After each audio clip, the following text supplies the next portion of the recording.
Thanksgiving. For so many of us, it is a tapestry woven with the threads of warmth, tradition, and unconditional love. But for me, it became a holiday of broken promises. A day when the bitter taste of betrayal was a far more prominent flavor than the cinnamon and pumpkin pies that once filled my heart with nostalgia. You see, I grew up in a house where my father, Robert, ruled as a king on his throne, and my brother, Benjamin, was the golden heir apparent. I, on the other hand, was the court jester, the one whose every ambition was met with a scoff and whose every achievement was deemed a failure. In a family that valued appearances above all else, this story isn't just about a Thanksgiving dinner, it's about the decades of quiet dismissals that led to a public humiliation and the secret I carried. Secret that, for a time, was the only thing standing between my family and financial ruin. It is the story of how I walked away from the past and built a life of staggering success and profound peace. And it is my hope that in sharing it, you too will find the courage to build your own sanctuary. That particular November, I drove from my small town in Indiana with my son, Leo, who at 8 years old, possessed a joy that was truly contagious. He chattered endlessly about his favorite football team and the pumpkin pie he hoped my mother, Martha, would bake, a sweetness that contrasted sharply with the bitter dread settling in my stomach. When we arrived, my parents' house looked the same as always, a grand 2-story home. The lawn meticulously manicured, a flag in the yard. My mother greeted us with a smile that never quite reached her eyes, a practiced performance she had perfected over the years. Inside, the table was set with the good china, the crystal glasses, the napkins starched and folded with military precision. A perfect picture filled with imperfect people. My brother, Benjamin, was already holding court, regaling everyone with tales of his latest promotion at the bank, his wife, Chloe, hanging on his every word. My sister, Jessica, sat glued to her phone, completely disinterested as usual.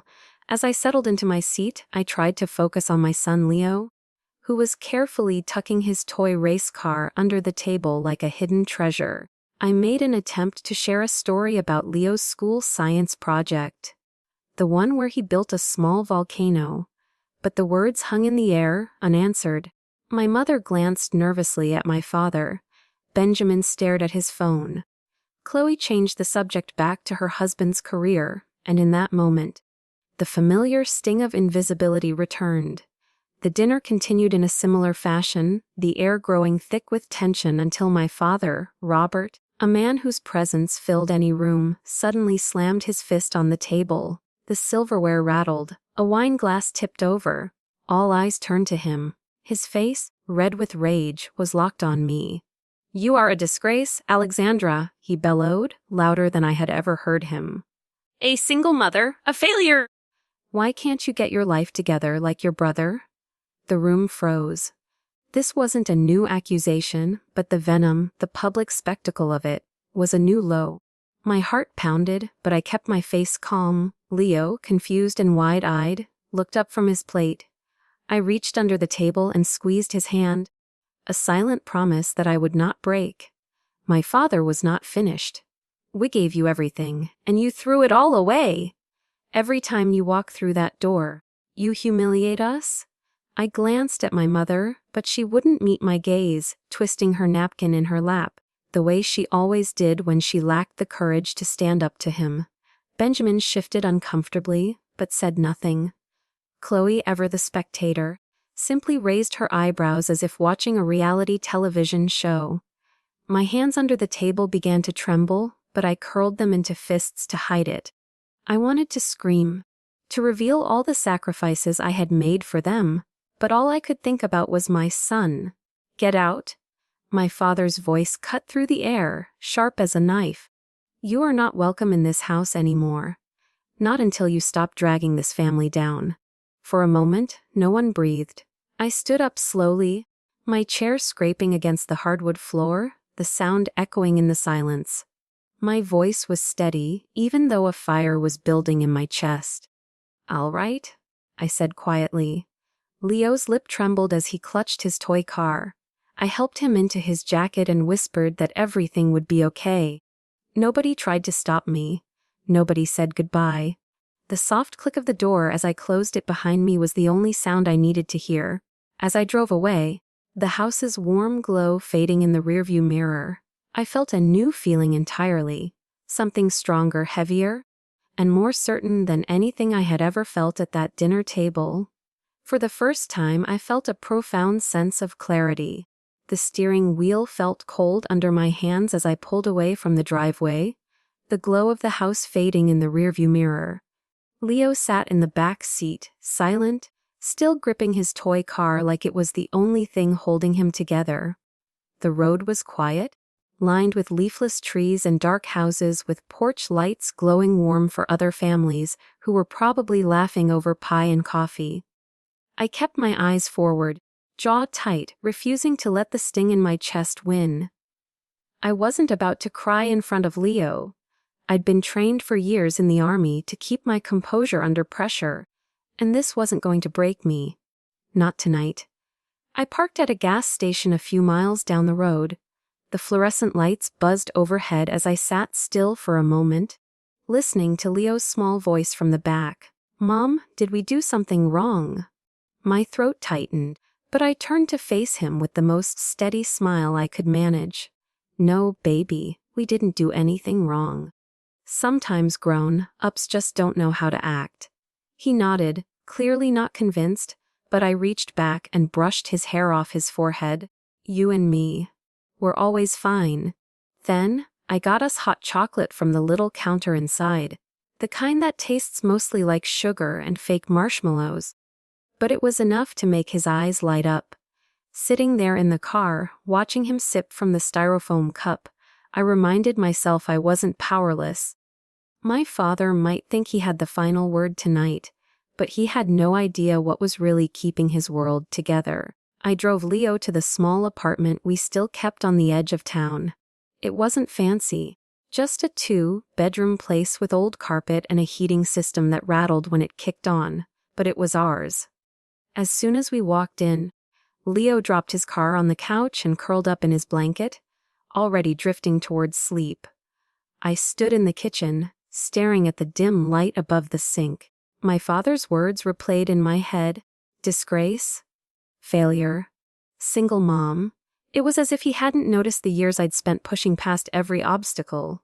Or maybe he just didn't care. To him, Benjamin would always be the golden child, the banker with a wife and twins, while I'd be the mess he couldn't brag about. But as I pulled off my coat and boots, another feeling crept in, something sharper than pain, more solid than sadness. It was clarity. He had no idea who he was talking to. He had no idea what I had built, what I had sacrificed, and how much I had already done for him and everyone else sitting at that table. I lay awake most of that night staring at the ceiling. Every time I closed my eyes, I saw Leo's face at the dinner table.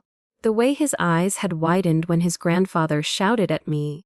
That was the last time my son was going to see me treated like that. By morning, I had already made up my mind. I got dressed in jeans and a sweatshirt, made Leo some toast, and packed him a little lunchbox with leftover turkey I'd taken from the fridge before we left.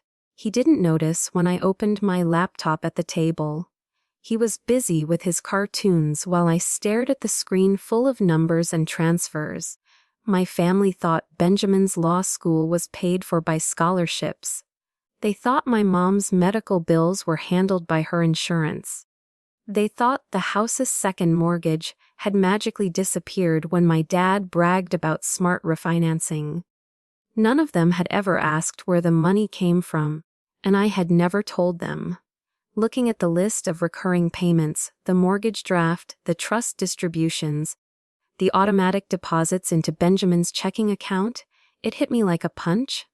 Their whole comfortable life had been running on me, on my decisions, on the business I had built when they weren't paying attention. My finger hovered over the keyboard, one tap, and it could all stop. But I wasn't ready to do it yet.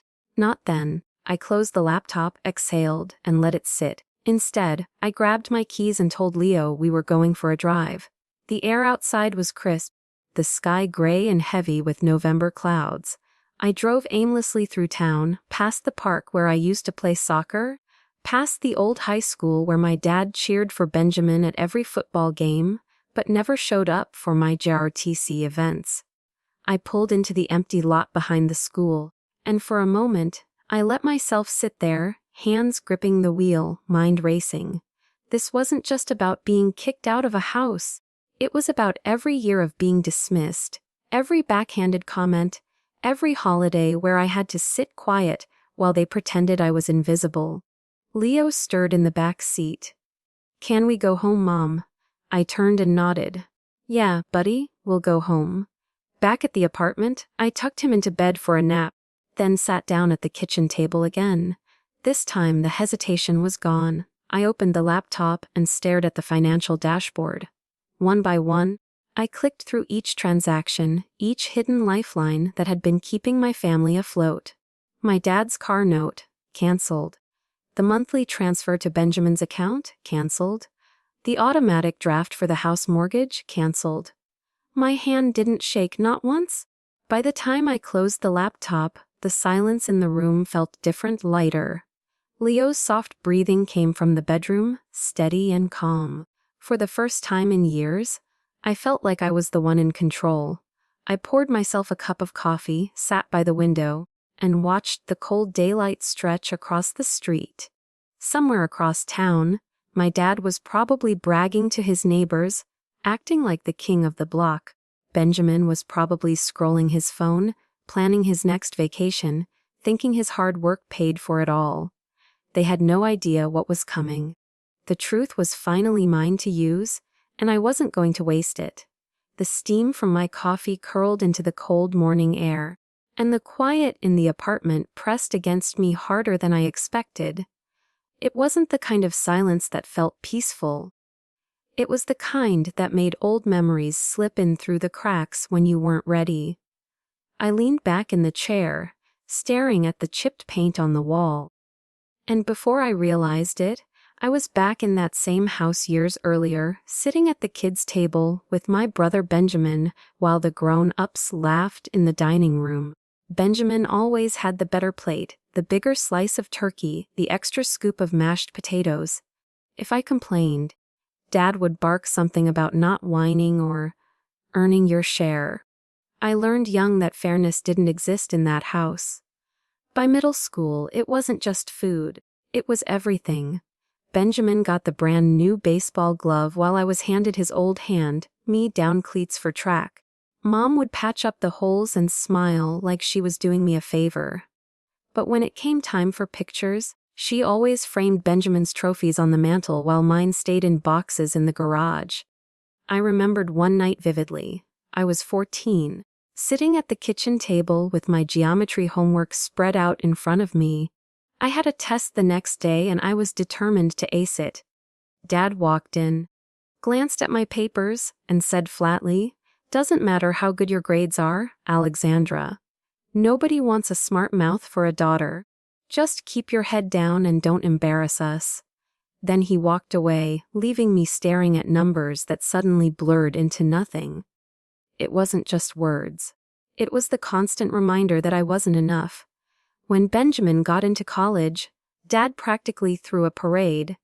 When I got accepted into West Point, he shrugged and asked why I didn't choose something more feminine. I thought of the nights I lay awake in my tiny bedroom, staring at the glow, in the dark stars I stuck to the ceiling, wondering if there was something wrong with me, wondering why no matter how hard I tried, he never looked at me the way he looked at Benjamin. The thing is, I didn't hate Benjamin. He was just playing the role he'd been given, the golden son, the pride of the family. But I hated the way it made me invisible. I hated the way Mom stayed quiet, wringing her hands and whispering that Dad didn't mean it, that he loved us both. Love never felt like that.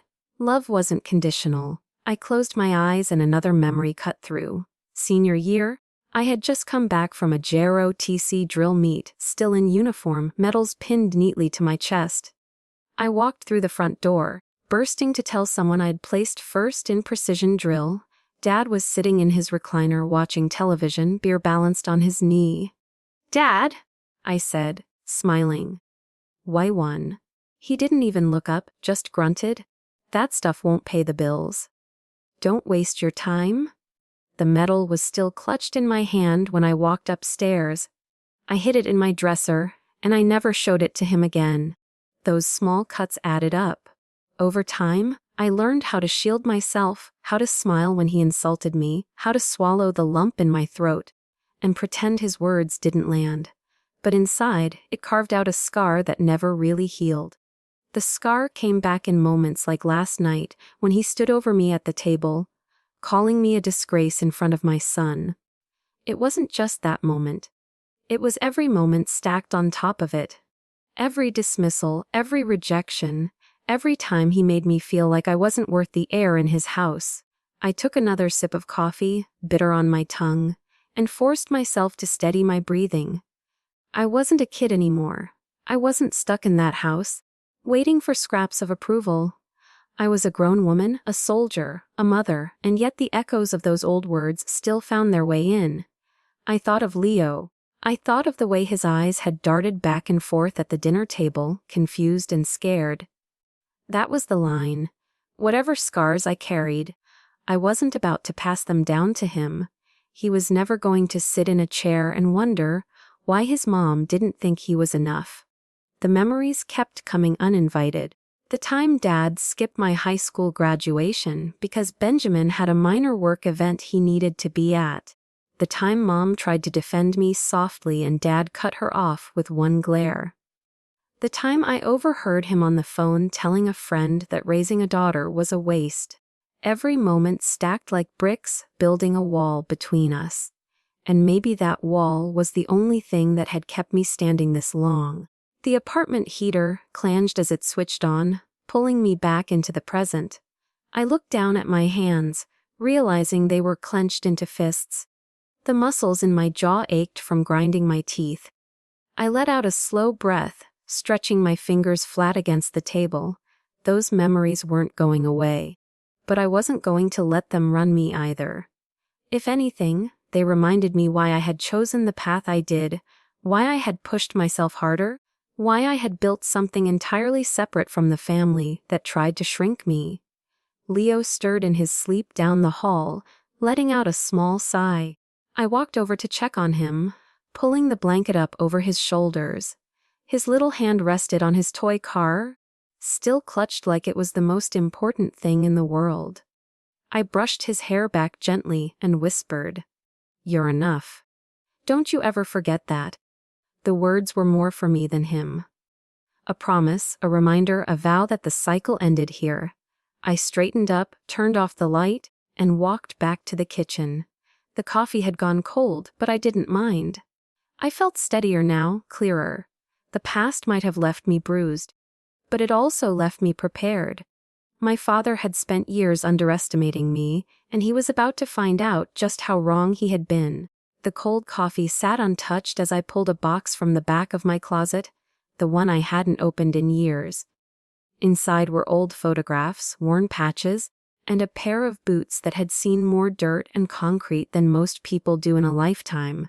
My fingers brushed across the rough laces, and suddenly I was 19 again, stepping onto the grounds of West Point with nothing but determination burning in my chest.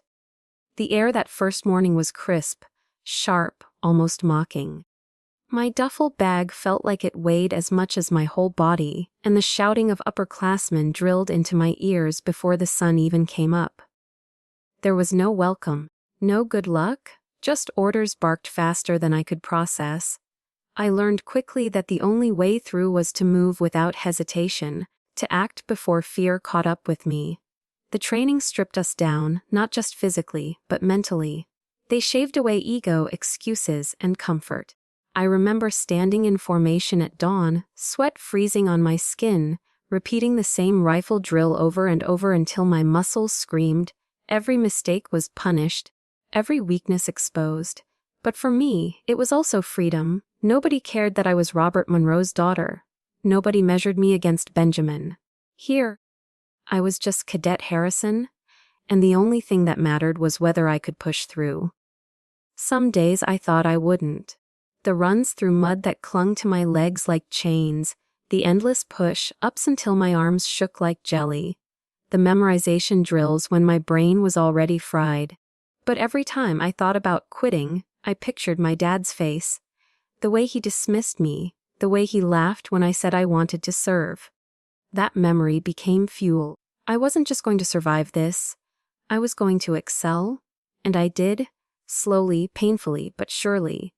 I became the cadet others leaned on when things got tough.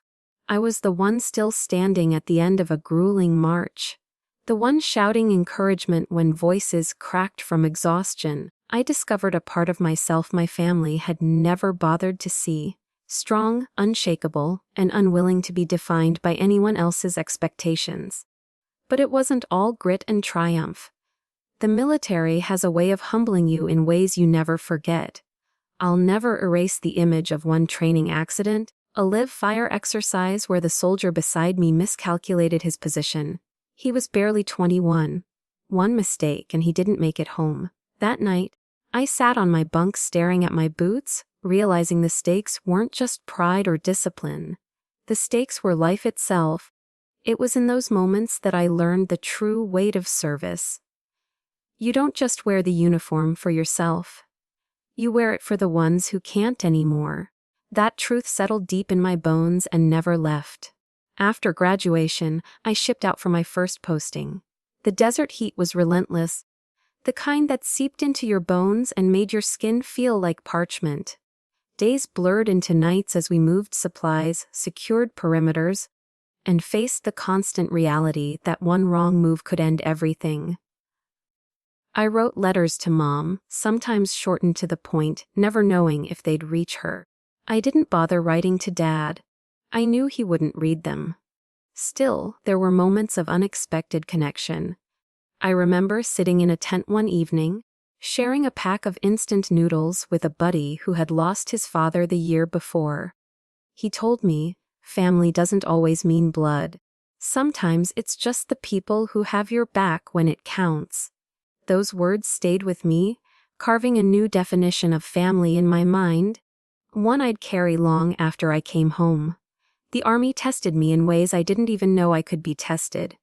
It broke me down, then built me into someone I barely recognized. Someone tougher, sharper, more determined. And in the middle of all that, life threw me another curve. That was when I met David. He wasn't flashy, wasn't the type to brag. He was steady, dependable, with a dry sense of humor that could crack through even the longest shifts. We met on base, swapping stories over bad coffee. Before long, we were inseparable, sneaking moments together in the chaos, building something that felt rare and real. When I found out I was pregnant with Leo, everything shifted again. I was terrified, sure, but also fiercely determined. If I could handle military training, deployments, and loss, I could handle being a mom. David and I married quickly, more out of practicality than romance. But for a while it worked. We were a team. But life in the Army doesn't leave much room for fragile bonds. The stress, the deployments, the long silences stretched between us. Eventually, the cracks turned into fractures and the marriage didn't survive. Suddenly, I was back to standing alone. But this time, I wasn't just responsible for myself. I had Leo, and failure wasn't an option. Looking back, the military was both a crucible and a refuge. It gave me the discipline I needed, the toughness I hadn't known I was capable of. It also gave me perspective. Every challenge at home seemed smaller compared to staring down danger in uniform. Every insult from my dad sounded hollow compared to the respect I earned from people who had actually seen me fight, bleed, and endure. I closed the box in my closet, running my hand across the scuffed leather of those old boots. They carried me through more than just training. They carried me into the life I had now.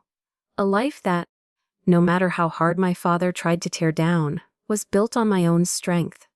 I placed the boots carefully back into the box and pushed it aside. Leo's laughter drifted from the living room where he was playing with his toy car. That sound grounded me, sharper than any memory. Whatever storms I had faced, whatever scars I carried, they had brought me here. To him, to this moment, to the life I had fought for, with every ounce of grit I had. The quiet of the apartment settled around me again. Not heavy this time, but solid. I had been forged in places my father couldn't even imagine, tested in ways he could never survive. And because of that, no matter what came next, I knew one thing with absolute certainty. He no longer had any power over me. The toy car rattled against the hardwood floor as Leo sent it crashing into the leg of the couch, his giggles filling the apartment. I leaned against the doorway, arms crossed, and for a second, I just let myself watch him. His little world was simple cars, cartoons, and peanut butter sandwiches. Mine was anything but. Being a single mom in the army was like living two lives on a knife's edge. On one side, I had the uniform, the orders, the relentless demands of service. On the other, I had Leo, innocent, dependent, needing me in ways the army never could. Balancing the two was less like juggling and more like surviving a constant tug of war. After David and I split, I thought I could handle it. I was already used to early mornings, sleepless nights, and running on fumes. But being alone with Leo brought a new kind of exhaustion. The kind where you'd finish a 12-hour shift on base only to come home to a toddler wide awake and ready for attention. No amount of physical training prepared me for rocking a crying baby at 300 a.m. while still in my uniform pants. Childcare was always a battle. Some days I was lucky enough to find another military spouse willing to watch Leo. Other days I brought him to base daycare, praying my commanding officer wouldn't extend drills into the evening. More than once, I ended up sprinting across the lot, boots pounding the pavement to pick him up before closing. There were times I'd arrived drenched in sweat, adrenaline still pumping from training exercises, only to scoop up a little boy who smelled like apple juice and crayons. And through it all, I made myself a promise. No matter how tired I was, no matter how much the army drained me, Leo would never feel like a burden. He would never sit in silence wondering if he mattered. There were nights I sat on the floor of our tiny base housing, piecing together a second-hand crib with blistered hands while Leo babbled nonsense beside me. I'd laugh even through the frustration because he didn't care that the crib wobbled a little or that the mattress was thin. All he cared about was that I was there. The hardest part wasn't the exhaustion. It was the doubt. The voices that whispered I wasn't enough.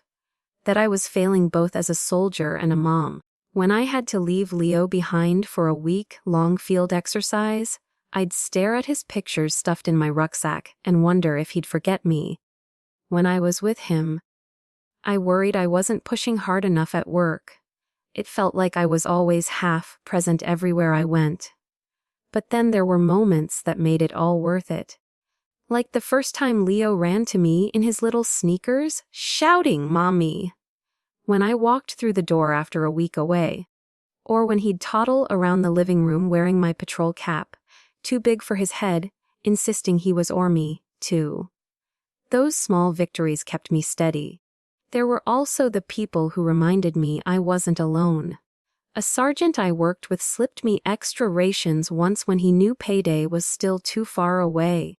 A fellow single mom on base offered to carpool to daycare when I couldn't get leave.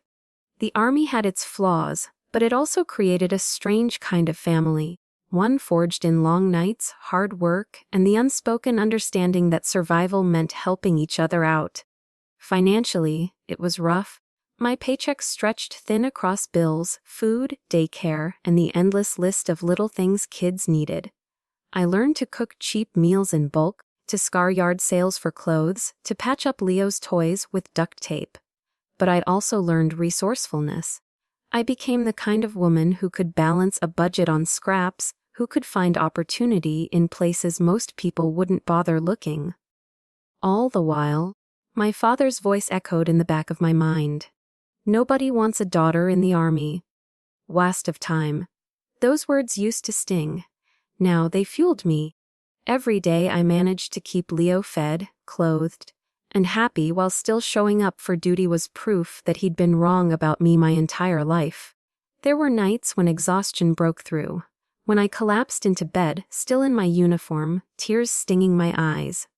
But even then, I never regretted the path I'd chosen. The Army gave me stability, structure, and the means to provide for Leo. And Leo gave me purpose. Without him, I might have burned out. With him, every hard day had meaning. The day he started press school, I stood outside the classroom longer than I should have, watching him march in with his little backpack. He didn't cry, didn't cling. He turned back, grinned, and waved at me like he knew I needed it more than he did. My chest swelled with pride and a pinch of fear. He was growing up piece by piece right in front of me. On base that week, during a particularly brutal training session, one of the younger recruits complained about how tired he was. I laughed, maybe harsher than I meant to, and told him, "Try raising a toddler while doing this. You'll never complain again." It broke the tension. But it was true. Being Leo's mom didn't make me weaker. It made me sharper. I could endure more than I ever thought possible. Years later, when I looked back at that chapter, I realized it was the foundation for everything else. The juggling, the sleepless nights, the doubts. They built a resilience that no drill sergeant ever could. They turned me into someone who could weather storms without flinching. I stood in the kitchen that evening watching Leo scribble in his coloring book at the table. His crayons rolled onto the floor, and he burst into laughter at his own clumsiness. I couldn't help but smile, the kind of smile that tugged from somewhere deep inside. I reached over, ruffled his hair, and said, "You know, kiddo, you're tougher than you think." And maybe I was saying it to myself too. It was then I knew a choice had to be made. The constant deployments, the unpredictable schedule. It wasn't the stable life Leo deserved. The Army had forged me, but it was time for a new mission. After fulfilling my service commitment, I honorably discharged. I walked away with my head held high. A veteran, a mother, and for the first time, in complete control of my own future. The stack of overdue bills sat on the counter, mocking me in silence as I closed the door behind me. Leo was asleep in his room. The hum of his nightlight faint through the wall, and I sank into the chair at the kitchen table with my head in my hands. The Army paycheck covered the basics, but it didn't stretch far enough to give him the life I wanted for him. That was the moment I decided surviving wasn't enough. I had to build something better. The idea for legacy logistics didn't come from a flash of genius. It came from frustration. Years of watching the military waste money on late shipments, broken logistics, and companies that treated service members like just another invoice. I had seen it up close during deployments. Soldiers waiting weeks for equipment that should have been there in days. I thought if I could fix even a piece of that, I could build a business that mattered. Getting started was ugly. I had no investors, no wealthy relatives to bankroll me, no safety net. What I had was a laptop that overheated every 30 minutes, a credit card with way too high of an interest rate, and sheer stubbornness. My kitchen table became my office.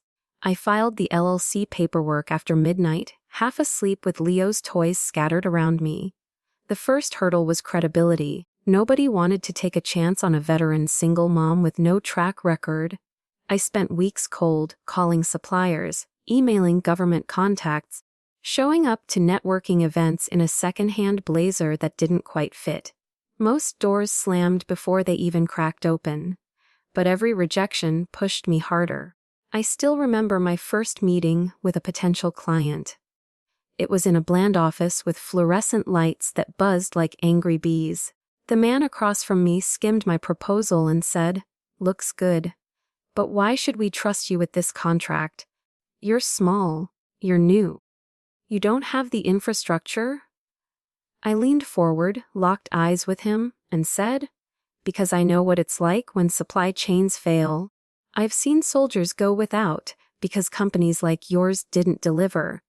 I won't let that happen on my watch." Maybe it was the conviction in my voice. Maybe he just wanted to get me out of his office, But he gave me a chance. A tiny contract, barely enough to keep the lights on.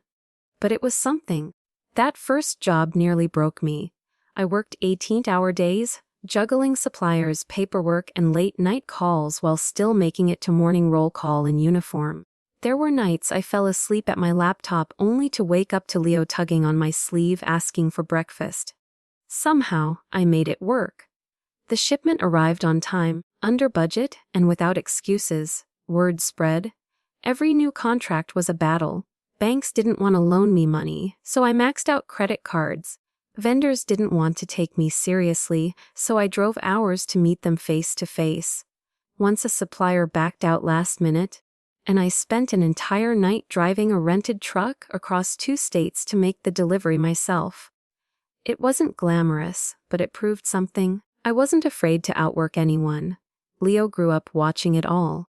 He'd sit on the floor coloring while I negotiated over the phone or curl up on the couch while I typed late into the night. He learned early that mommy's working didn't mean I didn't care.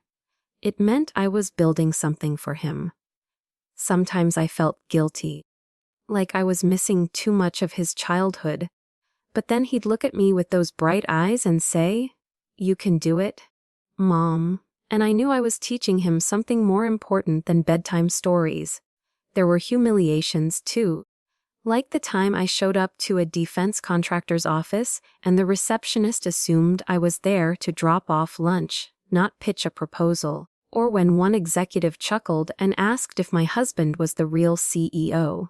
I smiled through gritted teeth, delivered my pitch, and let my results do the talking. Months later, that same executive signed a 6-figure contract with me. The stress was constant.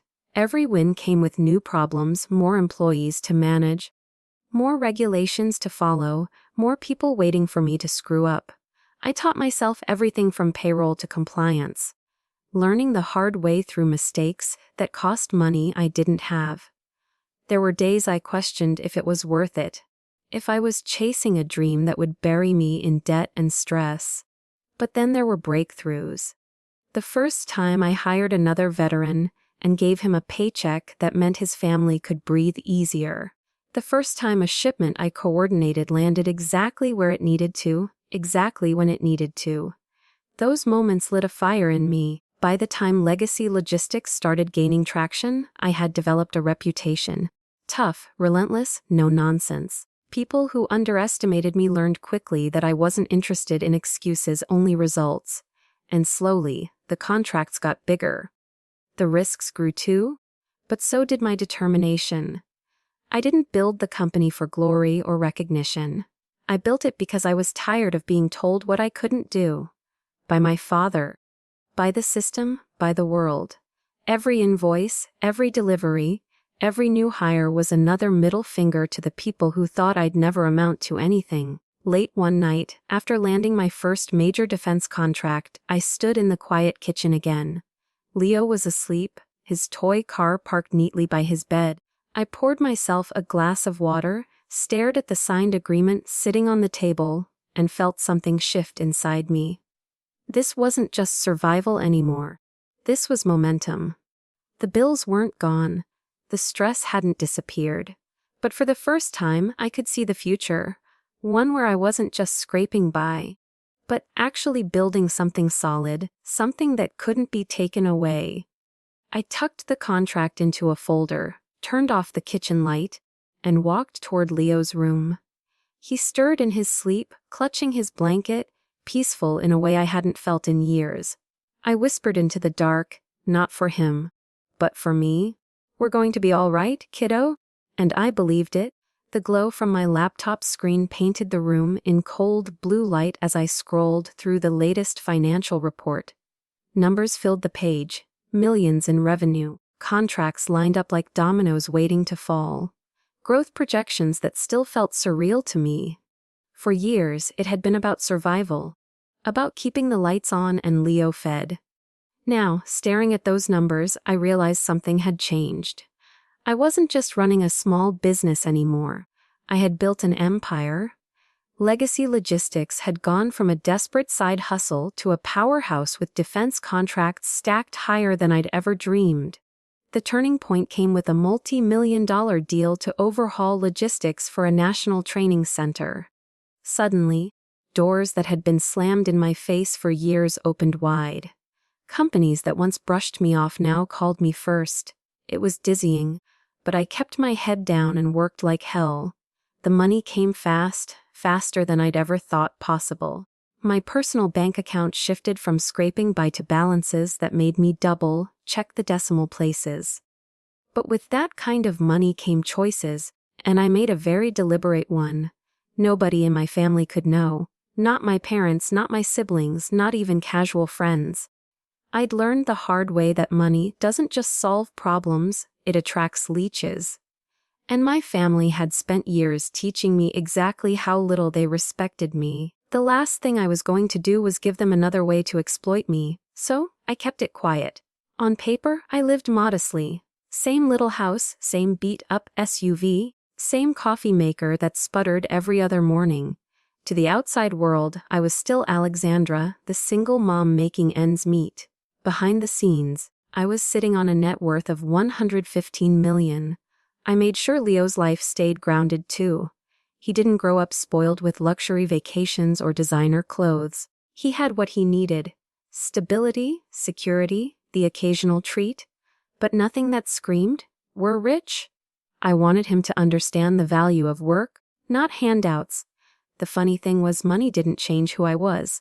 It amplified it. I was still cautious, still strategic, still the woman who balanced every risk against the potential reward. I didn't blow it on yachts or mansions. Instead, I reinvested. More contracts, more warehouses, more employees, many of them veterans who needed a second chance, just like I once did. Legacy logistics became more than a business. It became a machine that gave dignity back to people who'd been overlooked. Of course, I made some personal upgrades. I bought a beach house in San Diego under a trust so it couldn't be traced directly to me. It was my escape, a place where Leo and I could breathe without eyes on us. I also set up college funds, retirement accounts, investments so solid that even if every contract dried up tomorrow, Leo would still have security for life. I never forgot where I came from. I still clipped coupons, still side-eyed full-price items, still drove my SUV until the steering column rattled. It wasn't about needing to be frugal anymore. It was about staying sharp. I didn't ever want to get comfortable enough to forget the hunger that built this. There was a strange satisfaction in knowing my father still looked down on me, thinking I was just scraping by, while I quietly ran circles around every expectation he'd ever had. At family gatherings, when he bragged about Benjamin's career or belittled me with snide remarks, I smiled and kept my mouth shut. If he only knew the size of the contracts I was signing, he'd choke on his turkey. But that was the beauty of it. The secret gave me power. I didn't need their approval. I didn't need them to clap for me. I had already won in silence. My time in the army was behind me. But the lessons it taught me never left. The discipline, the logistics expertise, the network of fellow veterans, these became the bedrock of my success. The health care and benefits I earned for my years of service provided the safety net Leo and I needed in those early days. As my wealth grew, so did the offers.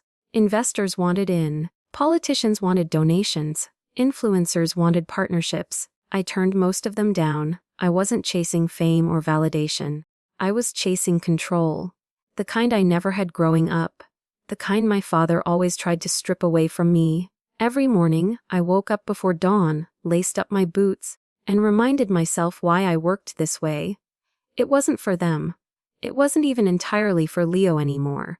It was for me, to prove that I could take every insult, every dismissal, every ounce of doubt that had been shoved down my throat and turn it into a fortress no one could tear down. There were lonely moments. Keeping a fortune secret meant living with a kind of distance from people who might have otherwise been close. I couldn't tell casual friends about the stress of managing contracts worth more than their entire neighborhoods. I couldn't share the rush of wiring millions to close a deal. But I accepted that distance. Some truths are better kept locked away. At night, When the house was quiet and Leo was asleep, I'd sometimes sit at the dining room table with a glass of wine, staring at spreadsheets filled with numbers I never thought I'd see. Wonder 15 million. The figure almost mocked me. A girl who once counted quarters to pay for gas now had more money than entire family lines combined. And yet I felt no urge to flaunt it. The fortune wasn't a trophy. It was a shield. It protected me, protected Leo, and most importantly, it gave me the freedom to never again depend on anyone who wanted to control me. The silence about it became my favorite part. The world underestimated me, and I let it. My family dismissed me, and I let them. Behind closed doors, I had already rewritten the rules of my life. As I shut the laptop that night, the house slipping into complete darkness, I felt a calm settle over me. Not the fragile kind that can be shattered by the next bad day, but the steady calm of someone who knows they've secured their place. For once, I didn't feel like I was running from anything. I had built something unshakable, and that was enough. After that night I was kicked out, I swore I was done. I cut off the automatic payments, blocked the numbers, and promised myself I would never look back. But family has a way of pulling you back in, doesn't it? A tearful call from my mom about medical bills. A desperate text from Benjamin about foreclosure. The guilt chipped away at me. I told myself it was for Leo so he wouldn't have to see his family completely fall apart. So against my better judgment, I started helping again, quietly, hoping things would change. I became their silent, invisible safety net. It was a mistake I would come to regret. The sound of my phone buzzing across the counter broke through the quiet hum of the coffee maker. It was my brother Benjamin again, his name lighting up the screen at 6:45 in the morning. Calls from Benjamin usually meant one thing: money. I answered anyway. "What's up?" His voice was tight, practiced, the same tone he used every time he needed something. "Hey, Lex, I hate to ask, but we're behind on the mortgage again. Just this once, can you cover it? I swear we'll catch up." I glanced at the folder of invoices stacked neatly beside me. Contracts worth millions waiting to be finalized. He didn't know it, of course. None of them did. To him, I was just his sister who'd somehow managed to stay afloat despite all the odds. "All right," I said, keeping my tone neutral. "Send me the details." That became the pattern. My mom, Martha, needed help with hospital bills. My sister Jessica had credit card debt that wouldn't quit. Benjamin was constantly juggling late payments, car repairs, unexpected emergencies that somehow never stopped being unexpected. I paid every time quietly. It wasn't because I wanted their approval. I'd long since stopped hoping for that. It was because I remembered what it felt like to be desperate. To stare at numbers that didn't add up. To wonder how you'd keep the lights on. I knew I could handle it, and I couldn't stand to watch them sink when I had the power to keep them afloat. So, I bought Benjamin a reliable truck when his old one died. I cleared my mom's debt so she could finally sleep at night without collectors. I slipped money into Jessica's account when she was too embarrassed to ask. They all accepted it, sometimes with mumbled thanks, sometimes with smug entitlement. At family gatherings the dynamic twisted. My father, Robert, still looked at me like I was a failure, as if the help I gave them didn't count for anything. Yet, paradoxically, they all relied on me. They strutted around with the confidence of people whose bills were magically paid, whose cars kept running, whose houses didn't foreclose, all while pretending it was their own doing. The irony was almost funny. They saw me as the screw-up, the one who never measured up. But behind the curtain, I was the safety net holding their lives together. Without me, their whole fragile setup would have collapsed. One Thanksgiving, Benjamin raised a glass and bragged about paying off his mortgage early, thanking hard work and blessings. He didn't mention the $50,000 transfer I'd wired him 6 months before. My mom beamed at him, pride radiating across her face while I chewed my turkey in silence. Another time, Jessica showed off her new SUV in the driveway. She told everyone how she'd gotten a great deal. Nobody asked why her loan approval letter had my name on it. Nobody questioned how she, with her spotty job history, drove something more expensive than most of the cars in our neighborhood. It wasn't just money either. I paid for vacations they claimed were once-in-a-lifetime opportunities. I covered medical procedures they later spun into. We worked it out with the insurance. I even bought my mom a new roof after a storm caved in the old one. At the next cookout, Robert told the neighbors how he negotiated a great contractor. I let them take the credit. I didn't care about public recognition, and honestly, it was easier this way. The less they knew, the better. If they understood just how much I had, they'd bleed me dry without hesitation. Sometimes, though, the hypocrisy stung. Like the time my father cornered me in the kitchen, beer in hand, and muttered, "It's a shame you never got your life together like Benjamin did. He's really making something of himself?" I wanted to laugh in his face. Benjamin's success was built on my wire transfers, my quiet bailouts, my patience, but I didn't say a word. I'd learned that silence was more powerful than any argument.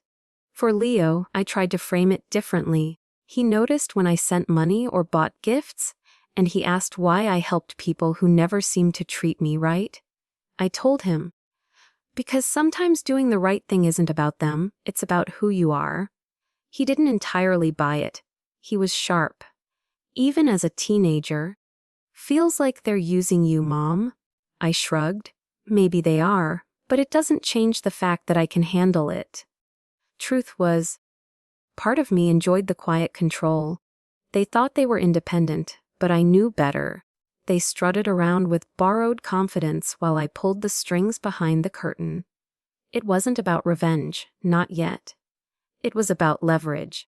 I watched carefully where the money went, how they behaved when they had it. Benjamin blew through cash like water, always back at square one, no matter how many lifelines I threw. Jessica lived for appearances, posting pictures of expensive brunches and weekend trips, pretending she'd earned them. My mom spent cautiously, grateful, but still under the thumb of my father, who refused to acknowledge any of it. The imbalance built tension. Every holiday dinner was a performance. Every phone call a negotiation. They never outright said they needed me, but the truth seeped through in every half-hearted thank you, every sidelong glance when bills piled up. One evening, I drove home from my mom's place after dropping off another envelope of cash. The streets were quiet, the hum of the engine steady, and I felt the weight of it pressing down on me. Not the money, that part was easy. The weight was knowing they would never see me for who I was. They would only ever see what they wanted, a failure they could quietly depend on. I tightened my grip on the steering wheel, the headlights cutting through the dark. Leo's words echoed in my head. Maybe he was right. Maybe they were using me. But as long as I had the power to provide, I wasn't about to let them drown. The truth was, I didn't need their gratitude. I had already carved out my own success far beyond anything they could comprehend. If they wanted to pretend their lives were stable because of their own choices, fine, let them. I knew the truth, and sometimes knowing was more than enough. The smell of roasted turkey and sweet potatoes filled the air as I set the casserole dish on my mom's kitchen counter. Thanksgiving always had that same rhythm. Too many side dishes crammed on mismatched platters, the football game blaring in the background, and Robert holding court at the head of the table, like he was some kind of king. I'd long stopped expecting warmth from these gatherings. I showed up because of Leo, because I wanted him to know family, even if it was messy. He deserved the chance to form his own opinions instead of inheriting my bitterness. The dining room buzzed with chatter as plates piled high. Benjamin was already telling stories about his business wins, inflating minor victories into epic sagas. Jessica scrolled on her phone between bites, pretending to be too busy to notice anyone else. My mom fluttered around, pouring drinks and smoothing over awkward silences. Robert sat at the end, beer in hand, his voice cutting through every conversation. "Benjamin's really stepping up these days," he boomed. nodding at my brother with a proud grin. He's the backbone of this family. Can always count on him. I glanced at Benjamin, who puffed his chest like a peacock. Not one mention of the mortgage payments I'd been covering for him all year. Not one acknowledgement of who'd actually kept his house from foreclosure. Meanwhile, Robert continued, his gaze sliding toward me. Some people still haven't figured out what it means to be responsible. Isn't that right, Alexandra? The room fell quiet. Forks paused midair. My jaw tightened, but I kept my face neutral. I'm doing just fine. Robert let out a sharp laugh. Fine. You call barely scraping by fine? Benjamin works his tail off and you? What? You play soldier and expect sympathy? Leo stiffened beside me, his hands curling into fists under the table. I reached over, squeezing his knee gently, telling him without words not to react. Benjamin chimed in, seizing the moment. Dade's right, Lex. You've been coasting for years. Maybe it's time you face reality. Fantasy? That word burned. My fantasy was running multi-million-dollar contracts, employing hundreds of people, carrying the kind of responsibility Benjamin couldn't imagine. But to them, I was still the screw-up. Jessica smirked, setting her phone down. Honestly, Lex, you do act like the world owes you something. Not everyone gets to lean on the rest of us forever. The hypocrisy nearly knocked the wind out of me. I'd paid her car loan, her credit cards, her utilities. Without me, she wouldn't even be sitting here in a new dress and polished nails. I looked around the table at the people who had taken while pretending I was nothing. The betrayal wasn't that they didn't thank me. It was that they rewrote the story entirely, casting me as the weak link when I'd been the one holding their lives together. Robert raised his glass to Benjamin. The real success of this family. May the rest of us learn from him what it means to stand on your own 2 feet. The clink of glasses echoed through the room. I didn't raise mine. I couldn't. For a moment, the noise of the room blurred into nothing but the pounding in my ears. Betrayal doesn't always come with a knife in the back. Sometimes it's delivered in smiles, in toasts, in casual dismissals that cut deeper than words meant to hurt. Leo finally broke the silence, his voice sharper than I'd ever heard it. You're all unbelievable. Do you even hear yourselves? The table went stiff. Robert scowled. Watch your tone, boy. This is adult conversation? No. Leo shot back. It's a bunch of adults lying to themselves. You'd all be drowning if it weren't for her? He pointed at me, his eyes blazing. You don't even see it, do you? Everything you brag about is because of her. She's the one who saved you? Gasps rippled across the table. My heart clenched. He knew more than I thought. I tried so hard to shield him from the details. But kids are sharper than we give them credit for. Robert slammed his glass down. That's enough. You will not disrespect this family at my table. Leo's voice cracked, but he didn't back down. You disrespected her every day of her life. Silence. Heavy, suffocating silence. I reached over and pulled Leo back into his chair, my hand firm on his shoulder. It's all right, I said quietly. Eat your dinner. But inside something shifted. It wasn't anger. I'd carried that for years. It wasn't sadness either. It was clarity. They would never change. No amount of money, no amount of sacrifice, no amount of patience would rewrite how they saw me. The betrayal at that table wasn't just theirs. It was mine. For believing even a sliver of recognition might someday come. The meal dragged on. Conversation forced, laughter brittle, plates clattered, football blared. But the room never regained its rhythm. My father's toast lingered in the air like smoke, impossible to clear. I drove home later that night with Leo.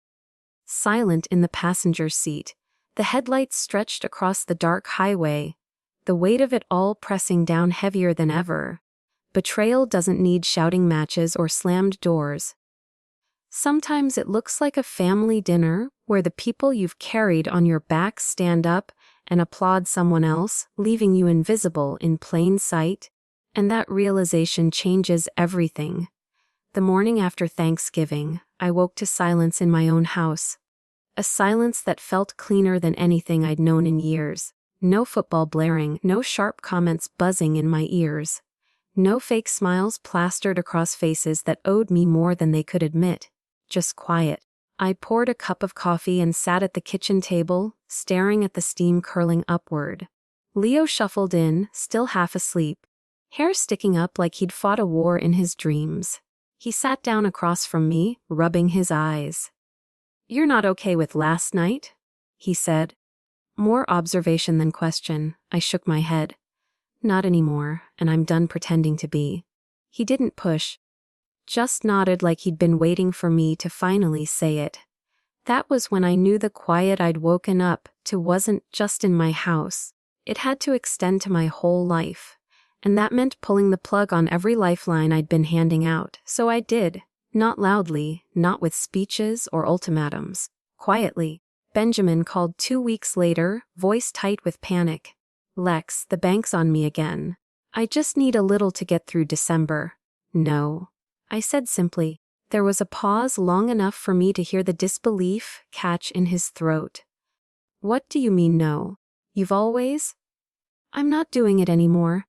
"You can't be serious. I'll lose the house?" "Then lose it," I said, my tone steady, flat. "I can't be the only one fighting for your life." He cursed, slammed the phone down, but I didn't flinch. Jessica came next. Her SUV had been repossessed. She called, crying, mascara running, voice breaking. "Lex, I don't know what to do. I need your help, please."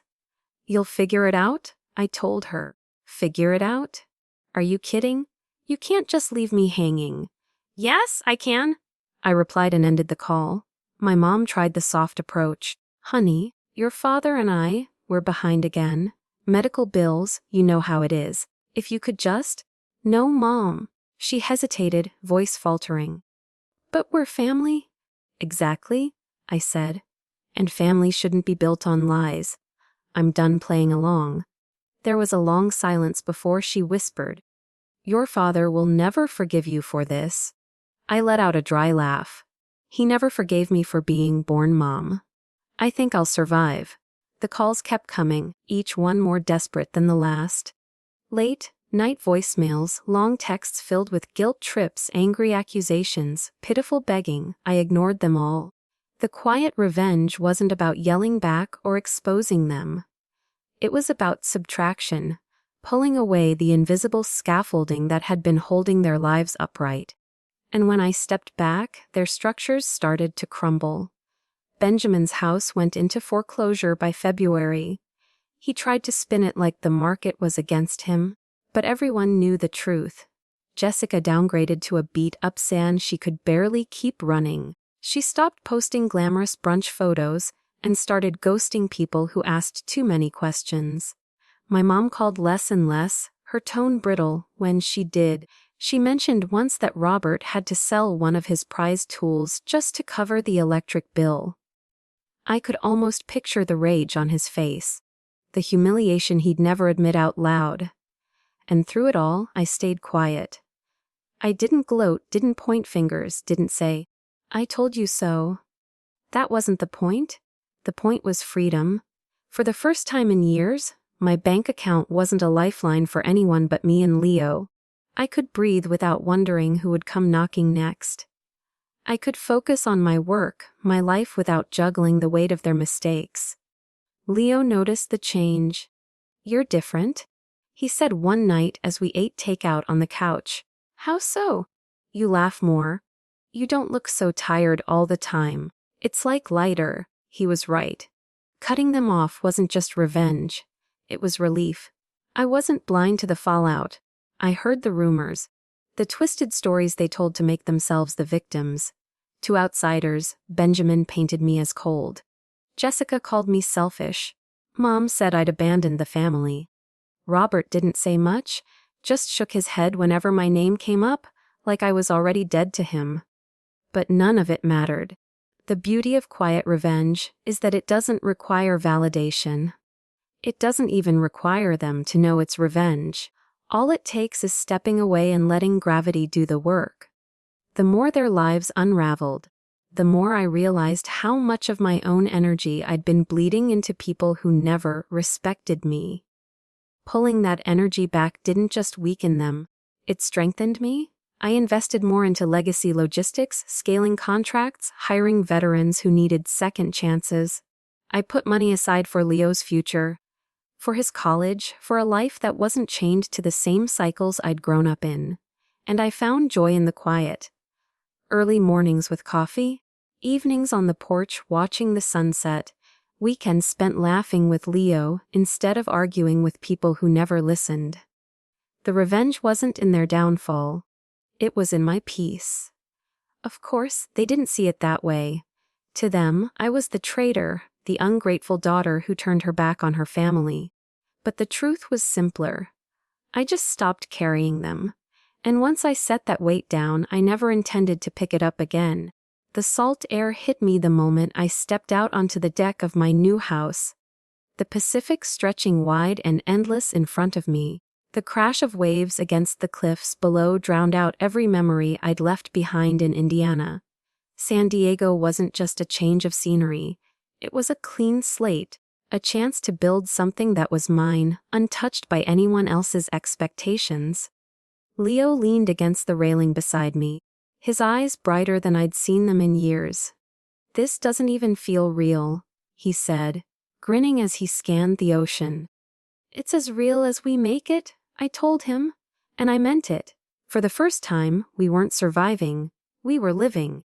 The house wasn't extravagant by coastal standards, but it was perfect for us, open windows that let the sea breeze drift through. A kitchen big enough for actual meals instead of rushed takeout, and a small office where I could run my contracts without interruption. Every corner of it felt earned, not borrowed. I poured my energy into making it a home. Leo's room was set up with his guitars, his posters, his books stacked in chaotic piles. The living room became our sanctuary, movie nights, board games, laughter spilling into the late hours. The quiet that used to feel suffocating in Indiana now felt like freedom here, filled with our voices instead of their accusations. But moving wasn't just about escape. It was about purpose. Years of service had shown me the gaps no one wanted to talk about. The veterans who came home and slipped through the cracks. The families who struggled in silence. The people written off because they didn't fit the perfect narrative of hero. That's when the idea started to take shape. Not another business for profit, but a foundation. A place that could provide housing, career training, and real community for veterans and their families. I called it the Valor Foundation, a safe landing for those tossed back into civilian life without a lifeline. I started small. Meetings in coffee shops, phone calls with contacts from the Army, late nights drafting proposals. Leo teased me about how my dining table had turned into command central. But he also sat beside me, helping with designs for the website, brainstorming names for programs, reminding me why it mattered. The momentum built quickly. Contracts I'd already established through legacy logistics gave me credibility. But it was the stories that opened doors. The men and women I'd served with, the ones who had trusted me in combat and still trusted me now. They knew I wasn't another figurehead chasing headlines. I was one of them. Within a year, we secured a property on the edge of the city, an old warehouse we converted into housing units and training spaces. Volunteers showed up in droves, many of them veterans themselves, hammering nails, painting walls, hauling furniture. It wasn't polished, but it was alive with purpose. The first night we opened the doors, I walked through the halls and listened to the sounds, children laughing in the playroom, a group of vets swapping stories over coffee, the hum of a community finding its rhythm. It felt like the opposite of those suffocating family dinners. No judgment, no hierarchy, no false praise, just people supporting each other because they knew what it felt like to stand on shaky ground. Leo watched it all with wide eyes. "You built this?" he whispered. "We built this?" I corrected him. Word spread, local news ran a story. Donations trickled in, then poured. Partnerships formed with companies looking to hire veterans, schools willing to sponsor scholarships, doctors offering free clinics. The Valor Foundation wasn't just a project anymore. It was a movement. And while my family back in Indiana whispered about how I'd abandoned them, I was here building something they could never touch. My revenge wasn't their collapse. It was this rebirth, this proof that I could create a family out of strangers who valued me more than blood ever had. Still, I kept my circle tight. I didn't plaster it on social media. I didn't call to announce my success. Quiet power was stronger than bragging. I let them stew in their assumptions while I thrived in reality. At night, I'd sit on the porch, the ocean breeze carrying the faint sound of traffic from the city, and I'd think about how far I'd come. From a girl humiliated at a Thanksgiving table to a woman standing here, creating something lasting. The weight of their betrayal no longer pressed on my chest, it had burned away, leaving room for something better. Leo sometimes asked if I missed them. My answer never changed. I don't miss people who never saw me. He nodded like he understood, and maybe he did, better than anyone. The rebirth wasn't loud or dramatic. It was steady, deliberate. Each day, another brick laid, another person helped, another step forward. I didn't need their approval. I didn't even need their forgiveness. All I needed was this, sun on my face, purpose in my work, and the sound of my son's laughter carrying through the halls of a foundation that bore the name of Valor. And that was enough. The phone lit up on the kitchen counter, just as I was rinsing out my coffee mug. Mom! Flashed across the screen, the name carrying more weight than I cared to admit. For a second, I considered letting it go to voicemail. But something in me wanted to hear her voice, even if I already knew it wouldn't be good news. I answered, "Hi, Mom." Her voice cracked before she got through the first sentence. "Alexandra, I need your help." I set the mug down and leaned against the counter, bracing myself. "What's going on?" "It's your father," she said, her words tumbling out fast. "The medical bills, the mortgage, everything's piling up. We can't keep up anymore. He's not well. Alexandra, please, we need you." I closed my eyes, letting the silence stretch for a beat. It was the same script, just a different day. Except now I wasn't the same daughter who always caved. "Mom," I said slowly, "I can't do this anymore. I can't keep fixing things for you." She sniffled, trying to regain control.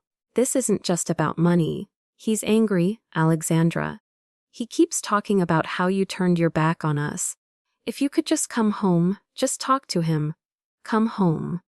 I cut in, my voice sharper than I intended. "That house was never my home, Mom. It was his stage. I was just there to be humiliated." Her breath hitched. "That's not fair. He's your father."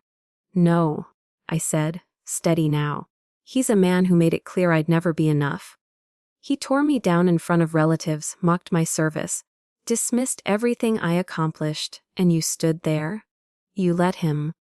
"I didn't know what to do," she whispered. "You could have done something," I replied. "You could have defended me. You could have stopped him, but you didn't. And now you want me to bail him out again?" "Not anymore." There was a long pause. Just her shaky breathing on the other end. "Finally," she said, "he's still your father, whether you like it or not." I felt the sting of those words. But I didn't flinch. "And I'm still your daughter whether he likes it or not." But family isn't a free pass to use someone. I've built my life without him. Without any of you. I won't go back to being the wallet or the punching bag. She tried again, her tone softer, almost pleading. "Alexandra, I'm begging you. Just help us this once. If not for him, then for me." I exhaled slowly, staring out the window at the ocean waves breaking against the cliffs. "Mom, I love you. But love doesn't mean letting you drag me back into his mess. If you really need help, there are programs, resources, churches, even neighbors. But I'm not your solution, not anymore." Her voice hardened. "So that's it? You're just going to let your father suffer? He's been making me suffer my whole life." I said flatly. He'll survive or he won't. Either way, it's not my burden. The silence after that felt heavier than anything. I could almost hear her choosing between anger and heartbreak, and in the end, she landed on both. I don't even recognize you anymore. That's because you never tried to, I replied. The line went dead. I stood there, the hum of the refrigerator filling the kitchen, the ocean outside roaring like it always did. For the first time, I didn't feel guilty. I felt free. Leo walked in a few minutes later, earbuds dangling from his neck. That was Grandma, wasn't it? I nodded. He searched my face. You okay? I gave him a small smile. Better than okay. For once, I told the truth. He didn't push, just sat down at the table, pulling out his homework. The simplicity of it grounded me. This life we'd built, far away from the noise, was worth protecting. Later that night, I sat on the porch with a glass of wine, the city lights flickering in the distance, the call replayed in my head. Every word, every pause. It wasn't easy cutting her off like that. But the boundary had to be real, or it meant nothing. The truth was, my mother wasn't helpless. She'd always had a choice to stand with me or stand with him, and every time she chose him. That was her loyalty, her decision. I couldn't rewrite it, and I no longer wanted to. The Valor Foundation had a waiting list now. Dozens of veterans, families, people who genuinely needed help and weren't trying to manipulate me. They were my responsibility, not him, not her. As I watched the waves crash under the moonlight, I realized that call wasn't just about money or bills. It was about power. For years, they'd held on to the idea that I'd always come back, always fold, always put them first. That call was the last thread, and I'd cut it. The silence after was louder than anything, but it wasn't empty. It was mine. The letter came on a Tuesday, tucked between a water bill and a flyer for a local pizza joint. The envelope was plain, the handwriting sharp and familiar. Robert Monroe, my father. I stared at it for a long minute before tearing it open. Inside was a single sheet of lined paper written in the same heavy hand that used to scrawl angry notes on the fridge when I was a teenager. Alexandra. It began. I don't expect forgiveness. I don't expect you to come back. I just need you to know that I was wrong. The words blurred for a second as I blinked hard. He went on about his health, about how the house felt empty now, about regrets he claimed he never admitted to anyone else. He didn't ask for money, not once. Instead, he asked for me to remember him as something more than a tyrant at the head of the table. I folded the letter carefully, set it on the counter, and just stood there. For years, I dreamed of this moment, a confession, an apology, something. Now that it was here, it didn't feel like victory. It felt like ashes. The phone rang that evening. Benjamin's name lit up the screen. I hadn't heard from my brother in months. Lex, he said when I answered, his voice tired. I just wanted to say you were right about everything. Dad, Mom, the way they treated you. I'm sorry I didn't see it sooner. I sank into the couch, the ocean wind rattling the windows. Why now? Because they don't stop, he said quietly. They've turned on me too. I can't keep up with the demands. The guilt. You cut the cord and I should have followed you earlier. I didn't gloat. I didn't remind him of the times he laughed along with Dad's digs or the silence that stung worse than words. I just let him talk. He needed to say it out loud, and maybe I needed to hear it. When he paused, I told him the truth. Benjamin, I don't hate you, but I had to walk away to survive. And you can, too. We talked until the line went quiet, not from anger this time, but from exhaustion, maybe even relief. That night, sitting on the porch with Leo strumming his guitar beside me, I realized something I hadn't before. Revenge wasn't the point anymore. Cutting them off, watching them scramble, that had felt like justice once. But now, here in San Diego, with the foundation thriving and my son growing into a man with integrity, the real victory was freedom. Not the kind stamped on flags or shouted in speeches. The kind you build quietly, piece by piece, until it fills the spaces that used to ache. I poured another glass of wine and thought about the girl I used to be. The one who shrank under my father's voice, who kept trying to prove she was enough. She was gone now. In her place stood a woman who didn't need his approval or anyone's. The letter stayed on my counter for weeks. I never wrote back, not because I wanted to punish him, but because there was nothing left to say. He'd spoken his piece, and I'd already found mine. Benjamin called again a month later, lighter in tone this time, telling me he was looking at new jobs, maybe even moving states. Mom Martha never called back. Maybe she couldn't, maybe she chose not to. Either way, the silence didn't hurt anymore. On the anniversary of the Valor Foundation's opening, we held a celebration at the center. Veterans, families, kids running around. It was messy and loud and beautiful. Leo played guitar for the crowd, and I stood in the back watching the community come alive. One of the volunteers handed me a microphone urging me to say a few words. I thought about declining, about keeping it private, but then I looked at the faces in front of me. People who had been broken, dismissed, left behind just like me. So I spoke. Family doesn't always mean blood. Sometimes it's the people who show up, who see you, who don't ask you to shrink. That's what we've built here. A family that values each other. That's enough. The applause was warm, not performative. I set the mic down and stepped back, no longer needing the spotlight. Later, walking home with Leo, he nudged me. "You're not even mad anymore, are you?" I laughed softly. "I'm not." He raised an eyebrow. "That's kind of the best revenge, huh?" "Yeah," I said, smiling at the horizon where the sun dipped into the Pacific. "It is. Because in the end, the story wasn't about my father, or even the family that failed me. It was about reclaiming myself, about building something stronger in their absence. And standing there with the ocean breeze carrying the sound of my son's laughter, I knew I'd already won." The ocean was quiet that night, almost in rhythm with the way my chest finally felt steady. For years, I thought closure would come from forcing my father to recognize me, to admit he was wrong, to give me the validation I'd been chasing since I was a kid. But standing here now, I realized that closure had nothing to do with him. It came from building something bigger than the pain he left behind.